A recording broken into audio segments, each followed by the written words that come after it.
So hey everyone, welcome back to my new video. ಇವತ್ತಿನ ವಿಡಿಯೋನಲ್ಲಿ ಈ ರೀತಿ ವಾಟ್ಸಪ್ ಸ್ಟೇಟಸನ್ನು ಯಾವ ರೀತಿ ಎಡಿಟ್ ಮಾಡೋದು ಅಂತ ನೋಡೋಣ. ಬನ್ನಿ ವಿಡಿಯೋ ಸ್ಟಾರ್ಟ್ ಮಾಡೋಣ. ಮೊದಲು ನೀವು ಅಲೈಟ್ ಮಿಷನ್ ಆ್ಯಪ್ನ ಓಪನ್ ಮಾಡ್ಕೊಳ್ಳಿ. ಪ್ಲಸ್ ಐಕನ್ ಮೇಲೆ ಕ್ಲಿಕ್ ಮಾಡ್ಕೊಂಡು 9:16 ರೇಷಿಯೋ ಸೆಲೆಕ್ಟ್ ಮಾಡ್ಕೊಂಡು ಕ್ರಿಯೇಟ್ ಪ್ರಾಜೆಕ್ಟ್ ಮೇಲೆ ಕ್ಲಿಕ್ ಮಾಡಿ. ಕ್ಲಿಕ್ ಮಾಡಿದ ಮೇಲೆ ಪ್ಲಸ್ ಐಕನ್ ಮೇಲೆ ಕ್ಲಿಕ್ ಮಾಡ್ಕೊಂಡು ಅಡ್ನಲ್ಲಿ ಹೋಗಿ ವಾಲ್ನಲ್ಲಿ ಹೋಗಿ ನಾನು ಸಾಂಗನ್ನು ಸೆಲೆಕ್ಟ್ ಮಾಡ್ಕೊತೀನಿ. ನಾನು ಯೂಸ್ ಮಾಡ್ತಿರೋ ಸಾಂಗು ನನ್ನ ಪ್ರಿಸೆಟ್ ಲಿಂಕ್ನಲ್ಲೇ ಇದೆ, ಅಲ್ಲಿಂದ ನೀವು ಯೂಸ್ ಮಾಡ್ಕೋಬೋದು. ನಾನು ಈ ಸಾಂಗ್ನ ಸೆಲೆಕ್ಟ್ ಮಾಡ್ಕೊತೀನಿ. ಈ ರೀತಿ ನೀವು ಅಲ್ಲಿಂದ ತೊಗೋಬೋದು ಪ್ರಿಸೆಟ್ನಲ್ಲಿ. ಈ ರೀತಿ ಆದಮೇಲೆ ನಾನು ಪ್ರಿಸೆಟ್ನಲ್ಲಿ ವಿಡಿಯೋನ ಕೊಟ್ಟಿರ್ತೀನಿ. ಈ ರೀತಿ ಗ್ರೂಪ್ 1 ಅಂತ ಇದನ್ನು ಈ ರೀತಿ ಸೆಲೆಕ್ಟ್ ಮಾಡ್ಕೊಳ್ಳಿ. ಐಕನ್ ಮೇಲೆ ಹೋಗಿ ಕಾಪಿ ಲೇಯರ್ ಮಾಡ್ಕೊಳ್ಳಿ. ಕಾಪಿ ಲೇಯರ್ ಮಾಡ್ಕೊಂಡು ಮತ್ತೆ ನೀವು ಮಾಡಿರೋ ವಿಡಿಯೋನಲ್ಲಿ ಬಂದು ಅದೇ ಐಕನ್ ಮೇಲೆ ಕ್ಲಿಕ್ ಮಾಡ್ಕೊಂಡು ಪೇಸ್ಟ್ ಮಾಡ್ಕೊಳ್ಳಿ. ಪೇಸ್ಟ್ ಮಾಡ್ಕೊಂಡು ಇದನ್ನು ಈ ರೀತಿ ಗ್ರೂಪ್ನ ಸೆಲೆಕ್ಟ್ ಮಾಡ್ಕೊಂಡು ಮೂವ್ ಆ್ಯಂಡ್ ಟ್ರಾನ್ಸ್ಫರ್ನಲ್ಲಿ ಹೋಗಿ ಈ ರೀತಿ ನೀವು ಸರಿಯಾಗಿ ಇಟ್ಕೊಳ್ಳಿ. ಸರಿಯಾಗಿ ಇಟ್ಕೊಂಡು ಮತ್ತು ನಾವು ಪ್ರಿಸೆಟ್ನಲ್ಲಿ ಒಂದು ಮತ್ತು ಗ್ರೂಪ್ ಸೆಕೆಂಡ್ ಅಂತ ಇರುತ್ತೆ, ಅದನ್ನು ಈ ರೀತಿ ಸೆಲೆಕ್ಟ್ ಮಾಡ್ಕೊಂಡು ಅದೇ ಐಕನ್ ಮೇಲೆ ಕ್ಲಿಕ್ ಮಾಡ್ಕೊಂಡು ಕಾಪಿ ಲೇಯರ್ ಮಾಡ್ಕೊಳ್ಳಿ. ಕಾಪಿ ಲೇಯರ್ ಮಾಡ್ಕೊಂಡು ಮತ್ತೆ ನಾವು ಬಂದು ಮತ್ತೆ ಪೇಸ್ಟ್ ಮಾಡಿ. ಪೇಸ್ಟ್ ಮಾಡಿದ್ಮೇಲೆ ಮತ್ತೆ ಅದನ್ನು ಈ ರೀತಿ ಸೆಲೆಕ್ಟ್ ಮಾಡ್ಕೊಂಡು ಮೂವ್ ಆ್ಯಂಡ್ ಟ್ರಾನ್ಸ್ಫರ್ನಲ್ಲಿ ಹೋಗಿ ಈ ರೀತಿ ಸರಿಯಾಗಿ ಇಟ್ಕೊಳ್ಳಿ. ಈ ರೀತಿ ಸರಿಯಾಗಿ ಇಟ್ಕೊಂಡ್ಮೇಲೆ ಮತ್ತೆ ನಾವು ಪ್ರಿಸೆಟ್ ಲಿಂಕ್ನಲ್ಲಿ ಬಂದು ಥರ್ಡ್ ಗ್ರೂಪ್ನ ನಾವು ಕಾಪಿ ಮಾಡ್ಕೊಳ್ಳೋಣ.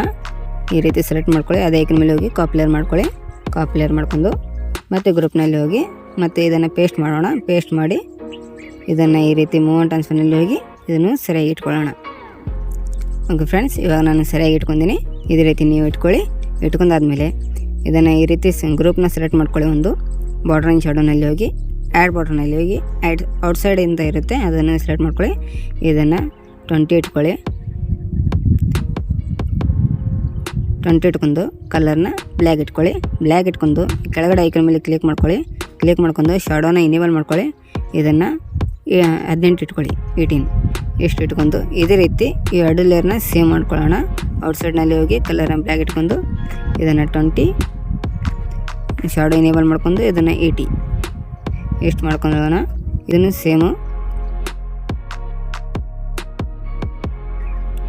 ಈ ರೀತಿ ನೀವು ಸರಿಯಾಗಿ ಮಾಡ್ಕೊಳ್ಳಿ. ಸರಿಯಾಗಿ ಮಾಡ್ಕೊಂಡಾದ್ಮೇಲೆ ಓಕೆ ಫ್ರೆಂಡ್ಸ್, ಇಷ್ಟಾದಮೇಲೆ ನಾನು ಇನ್ನೊಂದು CC 4K ಪ್ರಿಸೆಟ್ನ ಕೊಟ್ಟಿರ್ತೀನಿ. ಅದನ್ನು ಪ್ರಿಸೆಟ್ನಲ್ಲಿ ಇರುತ್ತೆ. ಅದನ್ನು ಈ ರೀತಿ ಐಕನ್ ಮೇಲೆ ಹೋಗಿ ಸೆಲೆಕ್ಟ್ ಆಲ್ ಮಾಡ್ಕೊಳ್ಳಿ. ಸೆಲೆಕ್ಟ್ ಆಲ್ ಮಾಡ್ಕೊಂಡು ಮತ್ತೆ ಅದೇ ಐಕನ್ ಮೇಲೆ ಹೋಗಿ ಕಾಪಿ ಟು ಲೇಯರ್ ಮಾಡ್ಕೊಳ್ಳಿ. ಕಾಪಿ ಟು ಲೇಯರ್ ಮಾಡ್ಕೊಂಡು ಮತ್ತೆ ನೀವು ಮಾಡಿರೋ ವಿಡಿಯೋನಲ್ಲಿ ಬಂದು ಒಂದು ಗ್ರೂಪ್ನ ಓಪನ್ ಮಾಡ್ಕೊಳ್ಳಿ. ಓಪನ್ ಮಾಡ್ಕೊಂಡು ಅದೇ ಈ ಐಕನ್ ಮೇಲೆ ಕ್ಲಿಕ್ ಮಾಡ್ಕೊಂಡು ಪೇಸ್ಟ್ ಟು ಲೇಯರ್ ಮಾಡ್ಕೊಳ್ಳಿ. ಪೇಸ್ಟ್ ಟು ಲೇಯರ್ ಮಾಡ್ಕೊಂಡು ಅದನ್ನು ಈ ರೀತಿ ಸೆಲೆಕ್ಟ್ ಮಾಡ್ಕೊಳ್ಳಿ. ಸೆಲೆಕ್ಟ್ ಮಾಡ್ಕೊಂಡು ನೀವು ವಿಡಿಯೋಲಿ ಬಂದು ಐಕನ್ ಮೇಲೆ ಕ್ಲಿಕ್ ಮಾಡಿ. ಕ್ಲಿಕ್ ಮಾಡಿದ್ಮೇಲೆ ಇವಾಗ ಈ ರೀತಿ ಸೆಲೆಕ್ಟ್ ಮಾಡ್ಕೊಳ್ಳಿ. ಸೆಲೆಕ್ಟ್ ಮಾಡ್ಕೊಂಡು ಮೂವ್ ಆ್ಯಂಡ್ ಟ್ರಾನ್ಸ್ಫರ್ನಲ್ಲಿ ಹೋಗಿ ಇದನ್ನು ಸೆಂಟ್ರನಲ್ಲಿ ತಂದು ನೆಕ್ಸ್ಟ್ ಸ್ಟೆಪ್ ನಾನು ಸೇಮ್ ಮಾಡ್ಕೊಳ್ಳಿ. ಸೇಮ್ ಮಾಡ್ಕೊಂಡು ಮತ್ತು ಇದನ್ನು ಗ್ರೂಪ್ ಮೊದಲೇನು ರೆಕ್ಟಾಂಗಲ್ ಶೇಪ್ನ ಏನಿದೆ ಎಲ್ಲಕ್ಕಿಂತ ಮೇಲೆ ತಂದುಬಿಡಿ. ಈ ರೀತಿ ಸರಿಯಾಗಿ ಬಿಡುತ್ತೆ. ಇದೇ ರೀತಿ ನೆಕ್ಸ್ಟ್ ಸೆಕೆಂಡ್ ಗ್ರೂಪ್ನ ಮಾಡೋಣ. ಮತ್ತು ಇವಾಗ ನಾವು ಅದೇ ಕಾಪಿ ಮಾಡ್ಕೊಳ್ಳೋಣ. ಇವಾಗ ಇದನ್ನು ಈ ರೀತಿ ಸೆಲೆಕ್ಟ್ ಮಾಡ್ಕೊಳ್ಳೋಣ. ಸೆಲೆಕ್ಟ್ ಮಾಡ್ಕೊಂಡು ಕಾಪಿ ಟು ಲೇಯರ್ ಮಾಡ್ಕೊಳ್ಳೋಣ. ಕಾಪಿ ಟು ಲೇಯರ್ ಮಾಡ್ಕೊಂಡು ಸೆಕೆಂಡ್ ಗ್ರೂಪ್ನಲ್ಲಿ ಹೋಗಿ ಎಡಿಟ್ ಗ್ರೂಪ್ನಲ್ಲಿ ಹೋಗಿ ಮತ್ತೆ ಅದೇ ಐಕನ್ ಮೇಲೆ ಕ್ಲಿಕ್ ಮಾಡ್ಕೊಂಡು ಪೇಸ್ಟ್ ಮಾಡ್ಕೊಳ್ಳೋಣ. ಪೇಸ್ಟ್ ಮಾಡ್ಕೊಂಡು ಈ ರೆಕ್ಟಾಂಗಲ್ ಶೇಪ್ನ ಎಲ್ಲದಕ್ಕಿಂತ ಮೇಲೆ ತಂದೋಣ. ಮತ್ತು ಥರ್ಡ್ ಗ್ರೂಪ್ನ ಇದೇ ರೀತಿ ಸೇಮು ಪೇಸ್ಟ್ ಮಾಡ್ಕೊಳ್ಳೋಣ. ಪೇಸ್ಟ್ ಮಾಡ್ಕೊಂಡು ಈ ಗ್ರೂಪ್ನ ರೆಕ್ಟಾಂಗಲ್ ಶೇಪ್ನ ಇದನ್ನು ಮೇಲ್ಗಡೆ ತಂದು ಇಷ್ಟಾದಮೇಲೆ ನಮ್ಮ ವಿಡಿಯೋ ಕಂಪ್ಲೀಟ್ ಆಗಿಬಿಡುತ್ತೆ. ಪ್ಲಸ್ ಐಕನ್ ಮೇಲೆ ಕ್ಲಿಕ್ ಮಾಡ್ಕೊಂಡು ಟೆಕ್ಸ್ಟ್ನಲ್ಲಿ ಹೋಗಿ ಈ ಲೈನ್ಸನ್ನು ಈ ರೀತಿ ಇಟ್ಕೊಂಡು ಫಾಂಟ್ನ ನೀವು ಯಾವ್ದು ಬೇಕೋ ಆ ಫಾಂಟ್ನ ನೀವು ಯೂಸ್ ಮಾಡ್ಕೋಬೋದು. ಈ ಫಾಂಟ್ ಆದರೆ ಡಿಸ್ಕ್ರಿಪ್ಷನಲ್ಲಿ ಲಿಂಕ್ನ ಕೊಟ್ಟಿರ್ತೀನಿ. ಕಲರ್ನ ಸೆಲೆಕ್ಟ್ ಮಾಡ್ಕೊಂಡು ನಿಮಗೆ ಏನು ಇಷ್ಟ ಆದೋ ನಾನು ಬರಿಬಹುದು. ನಾನು ಹ್ಯಾಪಿ ಬರ್ತ್ಡೇ ಅಂತ ಬರಿತೀನಿ. ಸಾರಿ, ನನಗೆ ಈ ವಿಡಿಯೋ ಮಾಡೋಕ್ಕೆ ತುಂಬ ಲೇಟ್ ಆಯಿತು. ಮತ್ತು ಇಷ್ಟಾದಮೇಲೆ ಇದನ್ನು ಸೆಲೆಕ್ಟ್ ಬಾರ್ಡರ್ ಆ್ಯಂಡ್ ಶಾಡೋನಲ್ಲಿ ಹೋಗಿ ಸ್ಟಾಕ್ ಮಾಡ್ಕೊಳ್ಳಿ. ಸ್ಟಾಕ್ ಮಾಡ್ಕೊಂಡು ಇದನ್ನು ಒಂದು ಇಟ್ಕೊಳ್ಳಿ. ಒಂದು ಇಟ್ಕೊಂಡು ಶಾಡೋನಲ್ಲಿ ಹೋಗಿ ಶಾಡೋ ಇನೇಬಲ್ ಮಾಡ್ಕೊಳ್ಳಿ. ಇನೇಬಲ್ ಮಾಡ್ಕೊಂಡು ಇದನ್ನು 30 ಇಟ್ಕೊಳ್ಳಿ. ಇಷ್ಟಾದಮೇಲೆ ಇದನ್ನು ಹೋಗಿ ಮೂವ್ ಆ್ಯಂಡ್ ಟ್ರಾನ್ಸ್ಫರ್ನಲ್ಲಿ ಹೋಗಿ ಈ ರೀತಿ ಸರಿಯಾಗಿ ಇಟ್ಕೊಳ್ಳಿ. ಈ ರೀತಿ ಇಟ್ಕೊಂಡು ಝೂಮ್ನಲ್ಲಿ ಹೋಗಿ ಇದನ್ನು ಸ್ವಲ್ಪ ಝೂಮ್ ಮಾಡ್ಕೊಳ್ಳಿ. ಈ ರೀತಿ ನೀವು ಈ ರೀತಿ ಮಾಡ್ಕೊಳ್ಳಿ.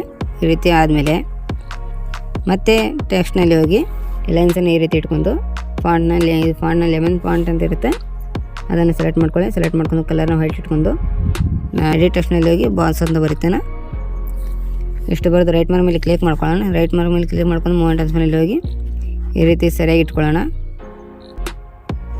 ಈ ರೀತಿ ಮಾಡ್ಕೊಂಡು ಸ್ವಲ್ಪ ಝೂಮ್ ಮಾಡ್ಕೊಳ್ಳೋಣ. ಈ ರೀತಿ ಮಾಡ್ಕೊಂಡ್ರೆ ನಮ್ಮ ವಿಡಿಯೋ ಕಂಪ್ಲೀಟ್ ಆಗಿಬಿಡುತ್ತೆ. ಕಂಪ್ಲೀಟ್ ಆದಮೇಲೆ ನಾವು ಇವಾಗ ಸೇವ್ ಮಾಡ್ಕೋಬೇಕಂದ್ರೆ ಯಾರೋ ಮೇಲೆ ಕ್ಲಿಕ್ ಮಾಡ್ಕೊಂಡು ಕೆಳಗಡೆ ಎಕ್ಸ್ಪೋರ್ಟ್ ಇರುತ್ತೆ, ಎಕ್ಸ್ಪೋರ್ಟ್ ಮೇಲೆ ಕ್ಲಿಕ್ ಮಾಡಿ ನಮ್ಮ ವಿಡಿಯೋ ಸೇವ್ ಆಗಿಬಿಡುತ್ತೆ.